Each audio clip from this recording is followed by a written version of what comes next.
సందర్భాన్ని బైబిల్లో నుండి మనమందరం కూడా ఆలోచన చేద్దాము. విశ్వాసులకు తండ్రులైన అబ్రహాము గారు, ఇస్సాకు గారు, యాకోబు గారి వాళ్ళ యొక్క ఆదర్శాలు ఈరోజు మనమందరం కూడా మరి ఈ యొక్క ఫాదర్స్ డేను పురస్కరించుకొని కొన్ని సందర్భాలు ఒక తండ్రిగా నువ్వు ఎలా ఉంటే సక్సెస్ అయినట్టో అన్నది మరి దేవుని గ్రంథంలో నుండి కొన్ని మాటలు మరి మనమందరం కూడా ఆలోచన చేద్దాము. మరి ఈ ఫాదర్స్ డే అనేది మనం ఆలోచన చేయగలిగితే ఇది ఎక్కడి నుంచి వచ్చింది, ఇది ప్రపంచానికి ఎలా విస్తరించింది అన్నప్పుడండి, ఫాదర్స్ డే అనేది మొట్టమొదటగా అమెరికా దేశంలో ప్రారంభమైంది. అమెరికా దేశంలో ఫాదర్స్ డే అనేది ప్రారంభమైంది. అప్పటికే మదర్స్ డే ఉంది. అయితే దీని వెనకాల మరి ఎవరున్నారు అన్నప్పుడు అమెరికా దేశంలో ఆ పేరు Sonora smart dot, Sonora smart dot ఆమె పేరు. అయితే ఈమె ఏం చేసింది అన్నప్పుడు వీళ్ళు అమెరికా దేశస్తులు, అమెరికా కంట్రీలో ఉండేవాళ్ళు. వీళ్ళు ఏం చేశారు అన్నప్పుడు అయితే ఈ సొనోరా స్మార్ట్ డాట్ అనే ఈ అమ్మాయి యొక్క ఎంతమంది అంటే మొత్తము వాళ్ళ తల్లి 6వ కూతురుకు జన్మనిస్తున్నప్పుడు తల్లి చనిపోతుంది. అప్పటికి 5 ఉన్నారు ఆడపిల్లలు. 6వ కూతురుకు తల్లి జన్మనిస్తున్నప్పుడు చనిపోతుంది. తండ్రి పేరేమో విలియం స్మార్ట్, తండ్రి పేరు విలియం స్మార్ట్. అతను మిలిటరీలో ఆఫీసర్. అయితే తల్లి 6వ సంతానం పుట్టేటప్పుడే ఆ బిడ్డ చనిపోతుంది, తల్లి చనిపోతుంది.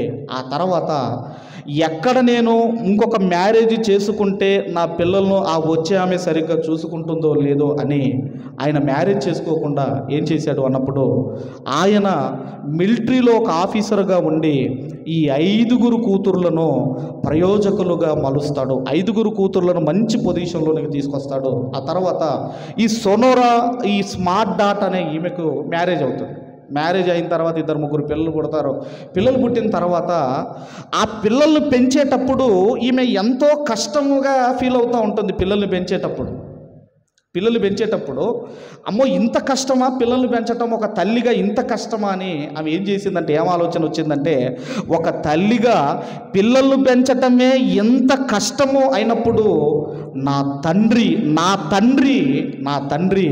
5 పెంచటమే కాదు, మా కొరకు వివాహం చేసుకోకుండా మమ్మల్ని ప్రయోజకులుగా చేశాడని పరిగెత్తుకొని తండ్రి దగ్గరికి వెళ్ళిపోయి కౌగిలించుకొని, ఆయన పుట్టినరోజు జూన్ 5 యాక్చువల్గా ఈ విలియం స్మార్ట్ ఆయన పుట్టినరోజు జూన్ 5 అతనిది. అయితే ఇక ఆ రోజు ఫాదర్స్ డే జరపాలి, ఆ రోజు ఫాదర్స్ డే జరుపుకోవాలి అన్నది ఆమె ద్వారా ప్రారంభమైంది. అందుకే ఈ ఫాదర్స్ డేకి ఈ ఫాదర్ ఎవరు అన్నప్పుడు సొనోరా స్మార్ట్ డాట్ అనే ఈమె ద్వారా ఏం జరిగిందంటే ఫాదర్స్ డే అనేది ప్రారంభమైంది. ఎక్కడ ప్రారంభమైందంటే అమెరికా దేశంలో ప్రారంభమైంది. యాక్చువల్గా జూన్ 5 వాళ్ళ డాడీ బర్త్డే.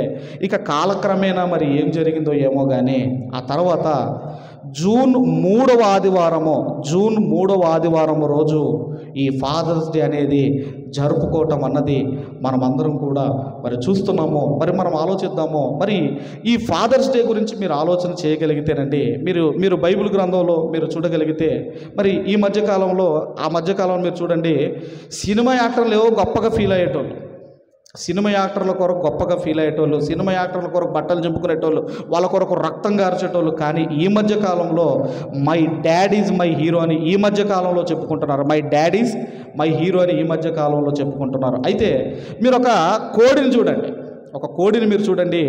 కోడికి తల్లి ప్రేమ తప్ప తండ్రి ప్రేమ తెలియదు, అవునా కదా? ఒక కుక్కను చూడండి, ఒక పశువును చూడండి, ఒక జీవరాశులను చూడండి, తల్లి ప్రేమ తప్ప వాటికి తండ్రి ప్రేమ తెలియదు. కానీ మనుషులుగా మనకు ఇటు తల్లి ప్రేమతో పాటు అటు తండ్రి ప్రేమ కూడా ఒక మనుషులుగా మనకే దక్కింది.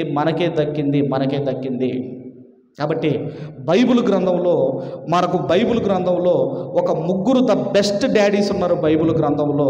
మరి వాళ్ళ గురించి మనం ఆలోచిస్తూ త్వరగా ముందుకు వెళదాము. ఎప్పుడు కూడా దేవుడు తన ఉనికి గురించి చెప్పుకున్నప్పుడు ఏమని చెప్పుకునేవాడంటే, నేను అబ్రహాము దేవుడను, నేను ఇస్సాకు దేవుడను, నేను యాకోబు దేవుడను అని చెప్పుకున్నాడు. కాబట్టి అందులో ముందుగా మనము అబ్రహాము గారి గురించి మనం ఆలోచన చేయగలిగితే, అబ్రహాము గారు అనగానే అబ్రహాము గారిని దేవుడు అన్నాడు, అబ్రహాము నా స్నేహితుడు అని దేవుడు చెప్పుకున్నాడు. దేవుడు చెప్పుకున్నాడు, అబ్రహాం గారు చెప్పుకున్నారా? ఎవరు చెప్పుకున్నారమ్మా? దేవుడే చెప్పుకున్నాడు. అంటే అబ్రహాము గారితో ఫ్రెండ్షిప్ చేయాలనుకున్నాడు దేవుడు. అంటే ఎంత గొప్పగా బ్రతుకుంటాడో మీరు ఆలోచించండి. బైబిల్ గ్రంథంలో 3 సార్లు రాయబడింది. అలాంటి అబ్రహాము గారిలో మరి ఆయన పాయింట్ ఆఫ్ వ్యూలో ఒక తండ్రి ఎలా ఉండాలి, ఒక అబ్రహాము గారి పాయింట్ ఆఫ్ వ్యూలో ఒక తండ్రి ఎలా ఉండాలో బైబిల్ గ్రంథంలో నుండి కొన్ని సందర్భాలు త్వరగా మనం అందరం కూడా ఆలోచన చేద్దాం. ఆదికాండం, దయచేసి ఆదికాండం 17వ అధ్యాయము, ఆదికాండము 17వ అధ్యాయము 15వ వచనము నుండి 18వ వచనం వరకు గల వాక్య భాగాలు చదువుకుందాం. మరియు దేవుడు, నీ భార్య అయిన శారాయి పేరు అనవద్దు, ఏలైనగా ఆమె పేరు శారా. నేను ఆమెను ఆశీర్వదించి ఆమె వలన నీకు కుమారుని కలగజేసేదను. నేను ఆయన ఆశీర్వదించేదను, ఆమె జనములకు తల్లి అయ్యుండును, జనముల రాజులు ఆమె వలన కలుగుదురని అబ్రహాముతో చెప్పాను. ఇలా మనం ఆలోచన చేయగలిగితే, ఇదిగో అబ్రహాము, నీకు కుమారుని ఇవ్వబోతున్నాను, ఈ వయసులో నీకు ఒక వాగ్దాన కుమారుడు రాబోతున్నాడు. అంటే ఈయన ఎవరి గురించి మాట్లాడుతున్నాడో దయచేసి 18వ వచనం మనం చదవగలిగితే, 18వ వచనము, అబ్రహాము, ఇష్మాయేలు నీ సన్నిధిని బ్రతుకననుగ్రహించుము అని దేవునితో చెప్పగా. అంటే ఒక తండ్రిగా ఇష్మాయేలు ఎక్కడ ఉండాలని అబ్రహాము గారు కోరుకుంటున్నారు. అంటే ఇదిగో ఇష్మాయేలు ఎక్కడ ఉండాలి అంటే, అయ్యా నీ సన్నిధిలో బ్రతకాలి, నీ సన్నిధిలో బ్రతకాలి. ఎందుకంటే నీ సన్నిధిలో క్షేమం ఉన్నది, నీ సన్నిధిలో ఇదిగో నీ సన్నిధిలో నెమ్మది ఉన్నది, నీ సన్నిధిలో ఇదిగోనండి అన్నీ ఉన్నాయి, నీ సన్నిధిలో సకలము ఉన్నాయి. కాబట్టి ఇష్మాయేలు ఎక్కడ బ్రతకాలి అంటే నీ సన్నిధిలో బ్రతకాలి, నీ సన్నిధిలో బ్రతకాలి. ఒక తండ్రి కోరుకుంటున్నాడు, నా పిల్లలు ఎక్కడ బ్రతకాలి అంటే దేవుని సన్నిధిలో బ్రతకాలి, దేవుని సన్నిధిలో బ్రతకాలని కోరుకుంటున్నాడు. కోరుకొని ఇంకా ఏం చెబుతున్నాడంటే వాళ్ళకు 18వ అధ్యాయము మీరు చూడగలిగితే, 18వ అధ్యాయము 18-19 వచనాలు మనం చదువుకుందాం. 18వ అధ్యాయము 18-19 వచనాలు మనం చదువుకుందాము. అబ్రహాము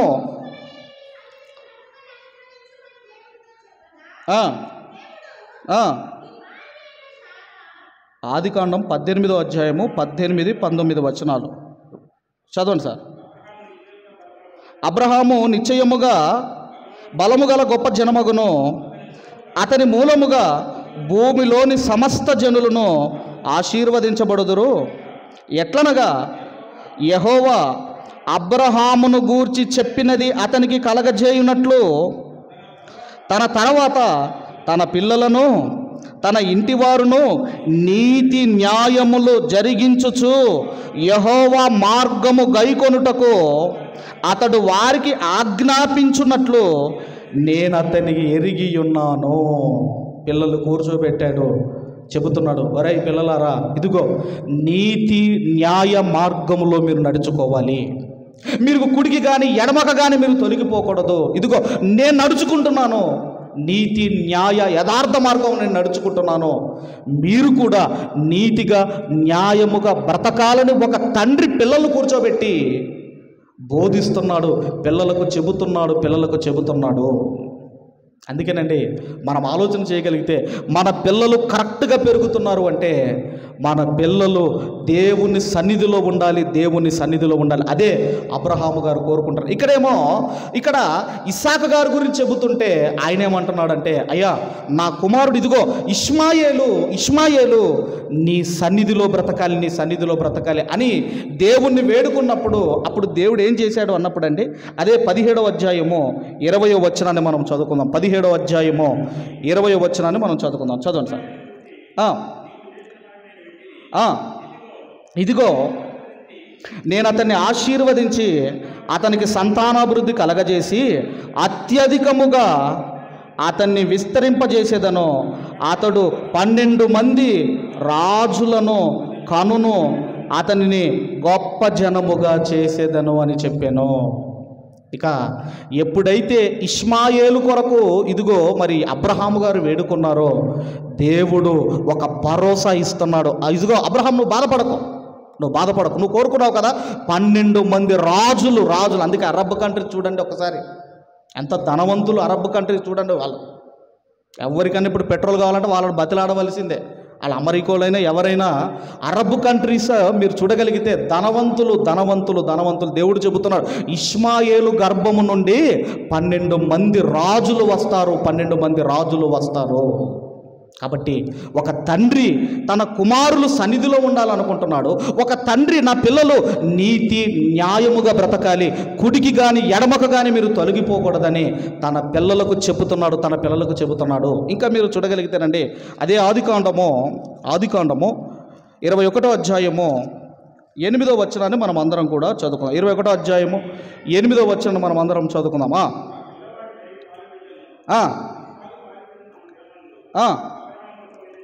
అబ్రహాము గొప్ప విందు చేసెను.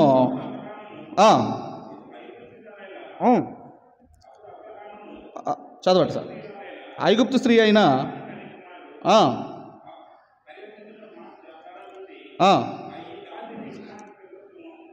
చాలు సార్. ఇక్కడ మనం చూడగలిగితే ఈ 28వ వచనము మనం చదవగలిగితే ఇది ఎప్పుడు మనం చదువుకుంటాం అన్నప్పుడు అన్నప్రాసన టైంలో ఈ వచనాన్ని బాగా యూజ్ చేస్తారు, వాడుతారు. ఇక్కడ కూడా ఎప్పుడైతే ఈ ఇస్సాకు గారు ఎప్పుడైతే పాలు విడిచాడో, అబ్రహాము గారు గొప్ప విందు చేశాడు. ఆ తర్వాత మీరు ఆలోచన చేయగలిగితే అక్కడ మరి ఇష్మాయేలు కొరకు వేడుకున్నాడు.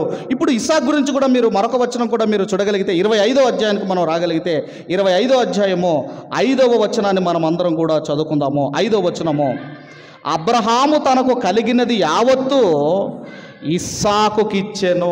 అబ్రహాము తనకు కలిగినది యావత్తు ఇస్సాకుకిచ్చెను.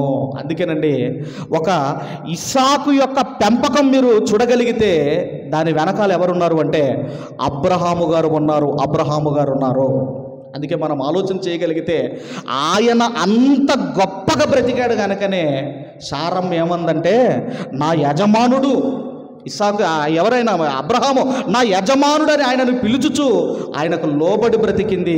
ఈ ఇస్సాకు గారు కూడా మనం ఆలోచన చేయగలిగితే ఆయనను మోరియా పర్వతం మీదకి బలివ్వడానికి తీసుకొని వెళుతుంటే ఒక కుమారుడు అన్న మాట ఏంటంటే, నానా కర్రలు ఉన్నాయి, అన్నీ ఉన్నాయి, కానీ గొర్రె పిల్ల ఏది అంటే ఒక తండ్రి ఎంత గొప్పగా ఉంటే ఒక భార్య లోబడింది, యజమానుడని పిలిచింది, ఒక కుమారుడు లోబడ్డాడు. మీరు ఆలోచించండి, కుమారుడు లోబడ్డాడు.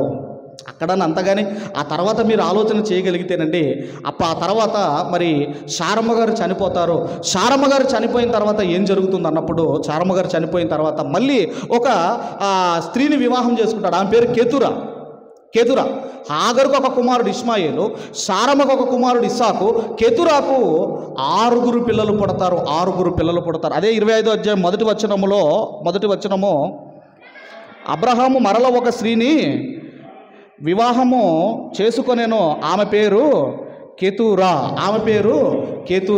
ఇప్పుడు వాళ్ళకు 6 పిల్లలు పుడతారు, వీళ్ళకు 6 పిల్లలు. మరి వాళ్ళకేమైనా అన్యాయం చేశాడా? అక్కడేమో ఇష్మాయేలు కొరకు వేడుకున్నాడు, ఇక్కడేమో ఇస్సాకుకు సమస్తము ఇచ్చేశాడు. మరి కేతురాకు పుట్టిన 6 పిల్లల సంగతి ఏంటి? ఇప్పుడు 6వ వచనము మీరు చదవగలిగితే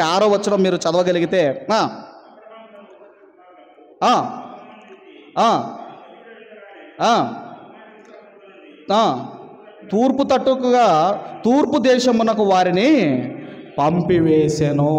అంటే ఆ 6 పిల్లలకి ఏం చేశాడంటే బహుమానాలు ఇచ్చాడు.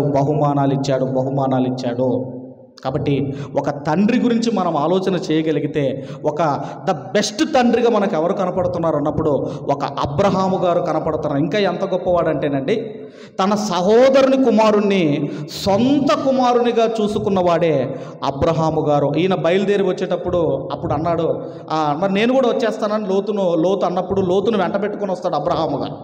ఆ తర్వాత ఈ లోతు పశువుల కాపరులకు, అబ్రహాము గారి పశువుల కాపరులకు ఎప్పుడైతే ఇదిగో కలహము గొడవ పుట్టిందండి, గొడవ పుట్టినప్పుడు అప్పుడు ఆయన బతిమలాడుతూ అంటాడు, ఇదిగో లోతు ప్లీజ్ దయచేసి నువ్వు ఈ వైపుకి వెళ్తే నేను ఇదిగో ఈ వైపుకి వెళ్తాను, నువ్వు తూర్పు వైపుకి వెళ్తే నేను పరమత వైపుకి వెళ్తాను, నువ్వు అటువైపు వెళ్తే నేను ఇటువైపు వెళ్తానని ఇదిగోనండి ప్రేమతో చెబుతున్నాడు. మనము బంధువులము గనక మన మధ్య కలహములు ఉండకూడదు. ఆ మాట కూడా ఎక్కడ చెప్పాడు అన్నప్పుడు అండి, దయచేసి 13వ అధ్యాయం త్వరగా 13వ అధ్యాయము 7, 8, 9 వచనాలు మనం చదువుకుందాం. ఆదికాండం 13వ అధ్యాయము. అబ్రహాము పశువుల కాపరులకును లోతు పశువుల కాపరులకును కలహము పుట్టెను.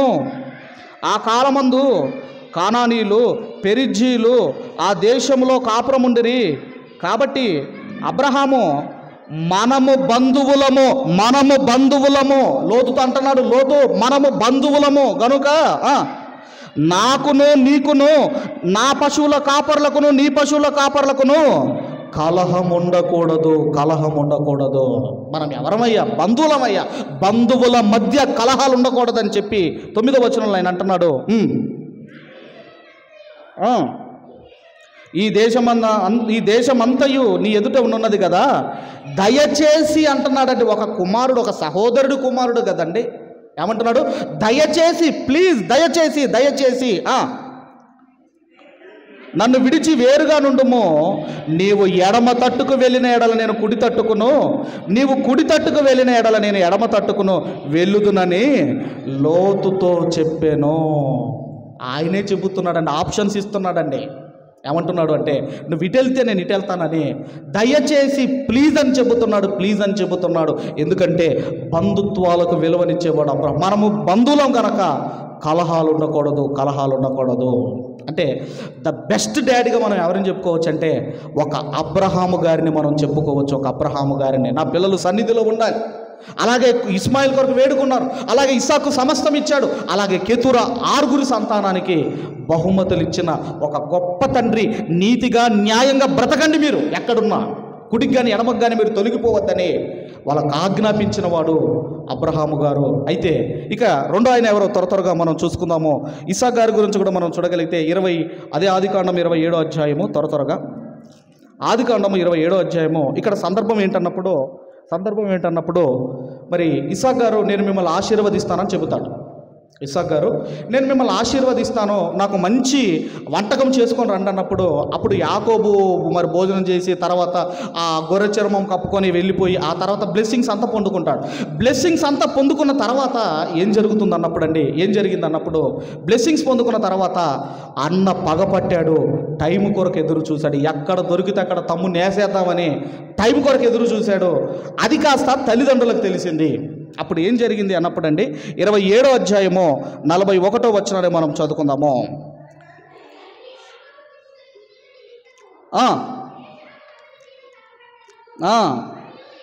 మరియు ఏశావు, నా తండ్రిని గూర్చిన దుఃఖ దినములు సమీపముగా ఉన్నవి, అప్పుడు నా తమ్ముడైన యాకోబును చంపుదుననుకొనేను. ఇక నా తండ్రి చనిపోతాడు, అప్పుడు యాకోబు సంగతి చూసుకుంటాను అని తమ్ముని మీద ఏశావు పగపట్టాడు. ఎందుకంటే దీవెనలు పోగొట్టుకున్నాడు ఏశావు. ఆ జ్యేష్ఠత్వపు హక్కును ఏశావు పోగొట్టుకున్నాడు. అది కాస్త తల్లిదండ్రులకు తెలిసి ఇప్పుడు ఏం చెబుతున్నాడు? 28వ అధ్యాయము 1వ వచనము నుండి త్వరగా.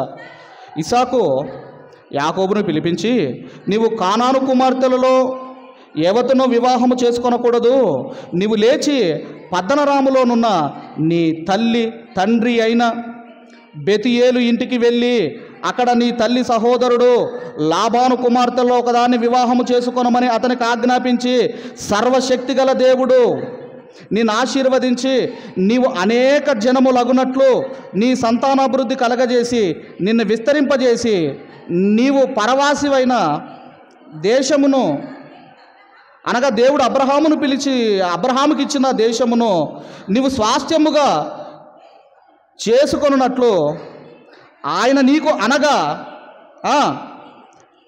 నీతో కూడా నీ సంతానమునకును అబ్రహామునకు అనుగ్రహించిన ఆశీర్వాదము దయచేనుగాక అని అతన్ని దీవించి యాకోబును పంపివేసెను. అప్పటికి తల్లిదండ్రులు ఏ పొజిషన్లో ఉన్నారు అంటే అప్పటికి వృద్ధాప్యములో ఉన్నారు. తండ్రికి సరిగ్గా కళ్ళు కనపడటం లేదు. ఈయన ఎవరు? ఏశావా? ఈయన దేశది, మరి ఈయన ఈ అడవికి వెళ్ళటం ఇదే పనిక. ఈయన తల్లిదండ్రుల దగ్గర ఉండి వాళ్ళ బాగోగులు చూసుకునేవాడు. అలాంటి యాకోబుని పిలిచి ఏమని చెబుతున్నాడంటే తల్లిదండ్రులు, నాన్న ఇదిగో నీ అన్న నీ మీద పగపట్టాడు, నువ్వు పట్టణరాముకు వెళ్ళిపో, మీ మామ ఇంటికి వెళ్ళిపోయి నీకు ప్రాణాలను కాపాడుకో, ఎందుకంటే నీకు ప్రాణాపాయం ఉంది, నీకు ప్రాణాపాయం ఉంది. అసలు ఆ వృద్ధాప్యంలోనండి అప్పటికి 60 సంవత్సరాలకు పుట్టారు. ఎవరికి? ఇస్సాక్కి. ఆయనకు 40 సంవత్సరాలకు మ్యారేజ్ అయితే 60 సంవత్సరాలకు పుట్టారు. ఇప్పుడు వీళ్ళు పెద్దవాళ్ళు అయ్యారు అంటే అప్పటికి వృద్ధులైపోయారు. ఆ టైములో తల్లిదండ్రుల దగ్గర ఉండవలసిన యాకోబును, ఇదిగో నువ్వు పారిపో, నీ ప్రాణాన్ని కాపాడుకో, మా పరిస్థితి మేము అనుభవిస్తాం, మాది మేము చూసుకుంటామని ఆయన ప్రాణాలు కాపాడుతున్నాడు. ఒక మంచి తండ్రి. ఈ మధ్యకాలంలో ఏమవుతుందంటే తల్లిదండ్రులను పిల్లలకు చెబుతున్నాను, తల్లిదండ్రులకు చెబుతున్నట్టు పిల్లలకు చెబుతున్నాను, కొత్తగా మ్యారేజ్ అయిన వాళ్ళు కానివ్వండి, ఎవరైనా కానివ్వండి, ఈ మధ్యకాలంలో మన అవసరత వృద్ధాప్యములోనే తల్లిదండ్రులకు కావాలి. మన అవసరత వృద్ధాప్యములోనే తల్లిదండ్రులకు కావాలి. వాళ్ళకి ఆరోగ్యం ఉన్నప్పుడు మన సాయం ఏం తీసుకోరు. వాళ్ళు వృద్ధాప్యములోనికి వచ్చినప్పుడే మన సహాయం కావాలి. ఆ టైములో ఏం చేస్తున్నారంటే ఈ మధ్యకాలంలో ఆయన అబ్బాయి జాబ్ చేస్తున్నాడు, అమ్మాయి జాబ్ చేస్తుంది. ఇప్పుడు ఈ అమ్మాయి ఏమంటుందంటే, ఇదిగో నేను కూడా మీ అబ్బాయి లాగానే జాబ్ చేస్తున్నాను, మీ అమ్మని చూసుకోవటం నా వల్ల కాదంటుంది కోడలు. నేను కూడా జాబ్ చేస్తున్నాను, నేను కూడా సంపాదిస్తున్నాను, నీకులాగే సంపాదిస్తున్నాను, కాబట్టి మీ అమ్మను చూసుకోవాలంటే నా వల్ల కాదు అని ఏం చేస్తున్నారంటే అనాథ శరణాలయాలలో పడేస్తున్నారు, తల్లులను తీసుకెళ్ళి, తండ్రులను తీసుకెళ్ళి.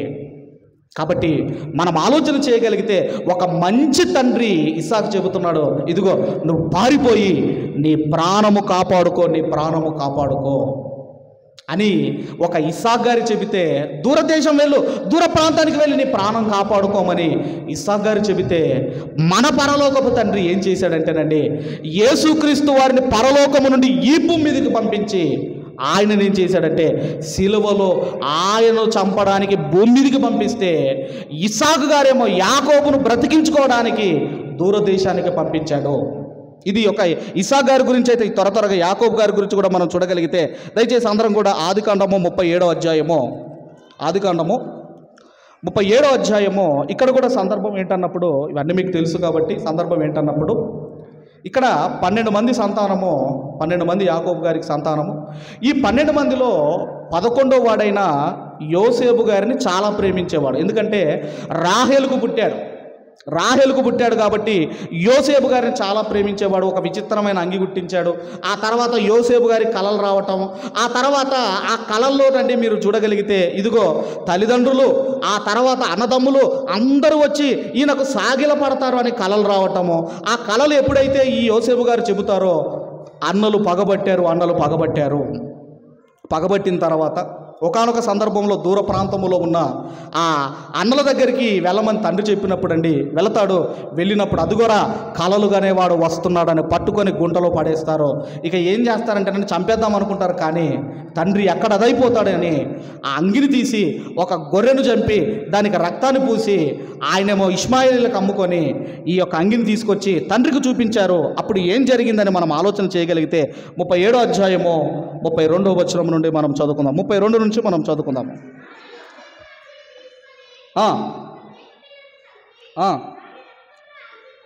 ముంచి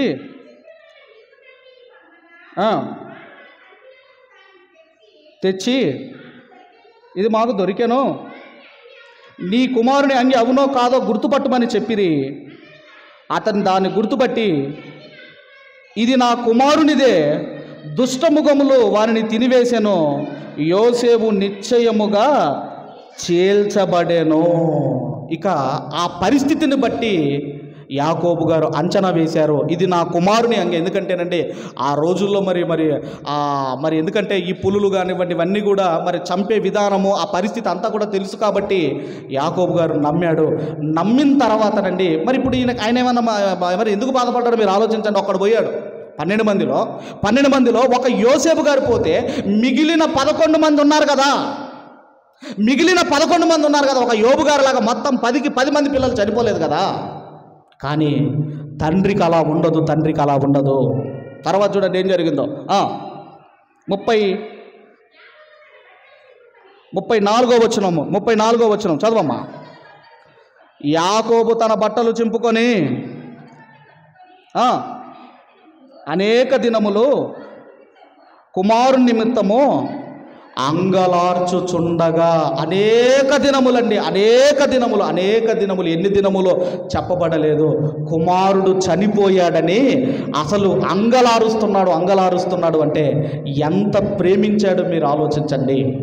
మనం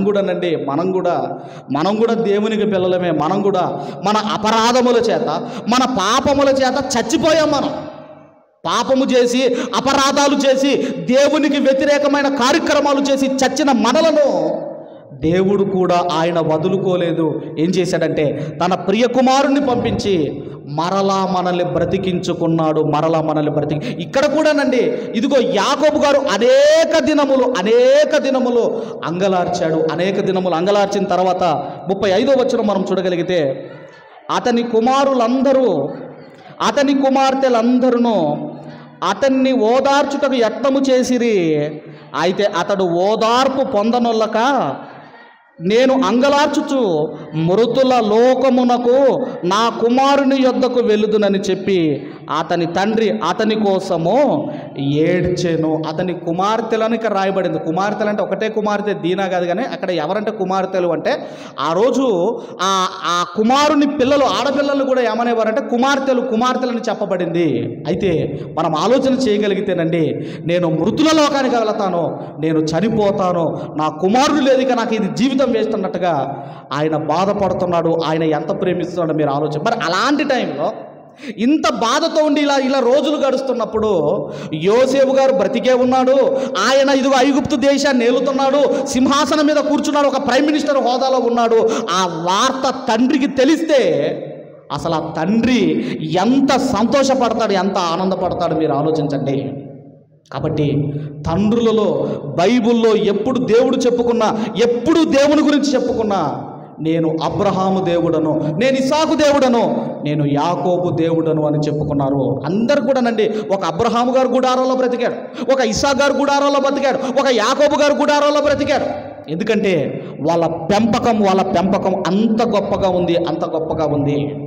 చివరిగా ఇంకొక రిఫరెన్స్ చూసుకొని ముగించుకుందాం. దయచేసి సామెతల గ్రంథం 16వ అధ్యాయము, 17వ అధ్యాయము 6వ వచనాన్ని చదువుకొని అందరము ముగించుకుందాము. సామెతల గ్రంథం 17వ అధ్యాయం 6వ వచనాన్ని చదువుకొని ముగించుకుందాం. చదవండి. కుమారులు వృద్ధులకు కిరీటము, తండ్రులే కుమారులకు అలంకారము. కాబట్టి ఒక ఇసాకు పెంపకము చూసినప్పుడు ఒక యాకోబు గారు జ్ఞాపకం వస్తున్నారు, ఒక అబ్రహాం గారు జ్ఞాపకం వస్తున్నారు. ఒక యాకోబు గారి పెంపకము చూసినప్పుడు ఒక ఇసాకు గారు జ్ఞాపకం వస్తున్నారు. ఇదిగో ఒక యోసేపు గారి పెంపకము చూసినప్పుడు ఒక యాకోబు గారు జ్ఞాపకం వస్తున్నప్పుడు, ఈరోజు ఒక మంచి తండ్రిగా మన పిల్లలను మనం ఎలా పెంచుతున్నాం ఒక్కసారి జ్ఞాపకం చేసుకోండి. ఎప్పుడు కూడా దేవుడు, నేను అబ్రహాము దేవుడను, ఇస్సాకు దేవుడను, నేను ఇదిగో యాకోబు దేవుడు అని చెప్పుకోవటమేనా? మరి మన గురించి దేవుడు చెప్పుకోకూడదా? అంత గొప్పగా మనం బ్రతకూడదా? మీరు ఆలోచించండి. మనము అంత గొప్పగా బ్రతికితే మన గురించి కూడా దేవుడు చెప్పుకుంటాడు. కాబట్టి అందుకే ఆయన అంటున్నాడు, ఏమంటున్నాడు 17:6లో, తండ్రులే కుమారులకు కుమారులకు అలంకారము.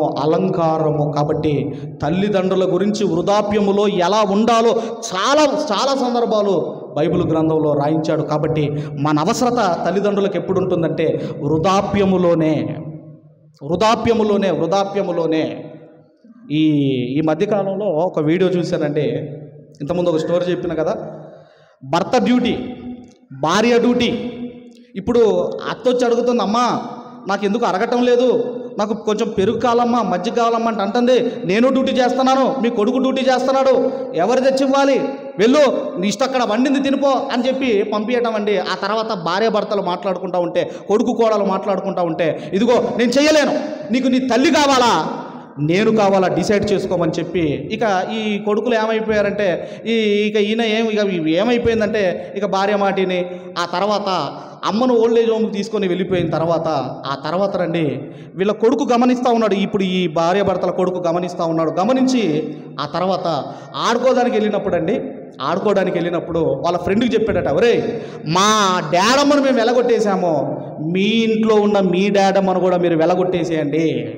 మా డాడమ్మను మేము అనాథ శరణాలయంలో పడేసి వచ్చాము, మీ డాడమ్మను కూడా మీరు అనాథ శరణాలయంలో పడేసేయండి చెప్పగానే వాడెళ్ళి వాళ్ళమ్మ నాన్నకు చెప్పుకోవటం. అప్పుడు ఆమె వచ్చి వీళ్ళకి చెప్పిందండి, ఇదిగోనండి మీ అబ్బాయిని మా ఇంటి దరిదాపులకు రానివ్వకండి. ఎందుకంటే ఇదిగో మీ అబ్బాయి ఇలా చెబుతున్నాడు, మా ఆయనకు వాళ్ళ తల్లిదండ్రులు అంటే చాలా ఇష్టము, చాలా ప్రేమ. ఎందుకంటేనండి వాళ్ళంటే ప్రాణాలు. ఆ మాటలు వింటే మా ఆయన తట్టుకోలేడు. కాబట్టి మీ అబ్బాయిని రానివ్వకండి. ఆయన అంటున్నాడు, మా డాడమ్మను మేము వెళ్ళగొట్టాము, నేను పెద్దగా అయిన తర్వాత మా అమ్మను కూడా తీసుకొని వెళ్ళిపోయి నేను అనాథ శరణాలయంలో తోలేసి వస్తాను రా అని వాళ్ళు మాట్లాడుకుంటున్నారని అనగానే ఈమెకు ఏమనిపించిందంటేనండి, కోడలకు భయం వేసింది. ఓ వీడు ఎక్కడ మళ్ళీ నన్ను పెద్దగా అయిన తర్వాత వీడు ఎక్కడ నన్ను తీసుకొని వేసేస్తాడేమో అని అనాథ శరణాలయంలో అని. ఆ తర్వాతనండి మళ్ళీ అత్తను తీసుకొని రావటము, మళ్ళీ అందరూ కలిసి ఉండటము, ఆ తర్వాత సంతోషంగా ఉండటం అనేది ఆ వీడియోలో చూశాను. కాబట్టి ఎప్పుడు కూడా తల్లిదండ్రికి మన అవసరత వృద్ధాప్యములోనే ఉంటుంది. కాబట్టి నీ తల్లి ముదిమి యందు ఆమెను నిర్లక్ష్యము చెయ్యకుము అన్నాడు. అందుకే సిలువలో యేసుక్రీస్తు వారు ఆ టైంలో, చనిపోయే టైంలో తల్లి గురించి ఆలోచించాడు. తండ్రి గురించి ఆలోచించండి, తల్లి గురించి ఆలోచించండి. ఒక అబ్రహాము గారిలాగా ద బెస్ట్ తండ్రిగా, ఒక యాకోబు గారిలాగా, ఒక ఇస్సాకు గారిలాగా మనము బెస్ట్ తండ్రులుగా ఉండాలని కోరుకుంటూ ఈ మాటలు ముగిస్తున్నాను. దేవుడు మనందరినీ దీవించి ఆశీర్వదించును గాక. ఆమేన్. ఈ సమయంలో